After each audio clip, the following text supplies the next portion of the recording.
Welcome to news updates on AFRICUNIA TV, reaching here in Lagos, Nigeria, and I'm Deborah Ezeh. We begin from East Africa in Mozambique, where Mozambican President Filipe Nyuzi is urged people to comply with measures to control the spread of the new coronavirus variant. He told everyone to get vaccinated against COVID-19 while threatening to introduce restrictions of services to unvaccinated people. This comes amid a rise in recent days in the number of daily infections, and on Tuesday the country registered more than 700 cases, a situation that has been worsening every day this month amid emergence of the new Omicron variant. And in Burkina Faso, the newly appointed Burkinabe Prime Minister Lassina Zabo has outlined some of the issues he intends to solve in the country just after the selection of various ministerial dockets. Lassina said Burkina Faso now needs to face the reality by solving issues like terrorism that have been the main concern for the West African country.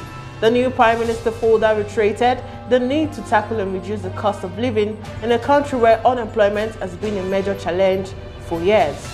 And in Sudan, the Sudanese army has been deployed along the disputed border with Ethiopia.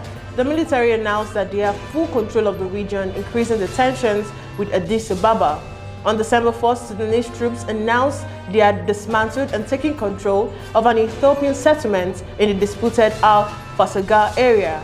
The announcement followed reports that 21 Sudanese soldiers had been killed and 30 others wounded in clashes with Ethiopian forces in Bikat Noren in the disputed area 4 days earlier.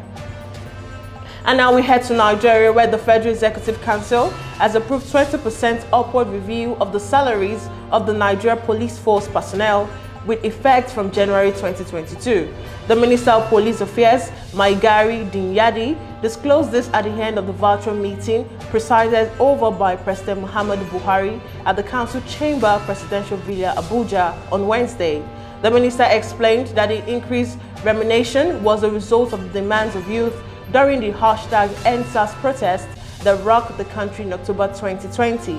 Dinyadi added that the approval aligned with the president's promise to enhance police personnel's pay as demanded by the protesters. According to him, increased earning is one of the ways to improve relationship between the force and the Nigerian populace. And still in Nigeria, no fewer than 107 inbound passengers to Nigeria have tested positive for COVID-19 in the last 1 week. This was indicated in the data obtained from the Nigeria Center for Disease Control website on Wednesday. The website also showed that 703 cases of the virus were recorded in the country on Tuesday. Checks by shows that between November 25th and December 4th, the country recorded 749 cases of COVID-19. However, between December 5th and December 14th, the cases recorded were 4,029, representing 437.92% increase over the previous 10 days. And now onto the foreign scene. Tens of millions of immigrants may be denied COVID-19 vaccines from a global program because some major manufacturers are worried about legal risks from harmful side effects. According to officials and internal documents from Gavi, the charity operating the program. Nearly 2 years into a pandemic that has already killed more than 5 million people, only about 7% of people in low-income countries have received a dose. Vaccine deliveries worldwide have been delayed by production problems, hoarding by rich countries, and export restrictions and red tape. And still on the foreign scene, Indonesia has identified its first case of the Omicron coronavirus variant. The country's health ministry body Gunadi Sadikini said on Thursday. The variant was detected on Wednesday evening in an employee at the Wisma Atlet Hospital in Jakarta, who had no history of overseas travel. The health minister said so far there was no community transmission, but there were 5 more suspected Omicron cases, including 2 Indonesians who had recently returned from the United States and from Britain, and 3 Chinese nationals currently in quarantine in Manado, North Sulawesi. The government is waiting for genomic sequencing to determine those cases.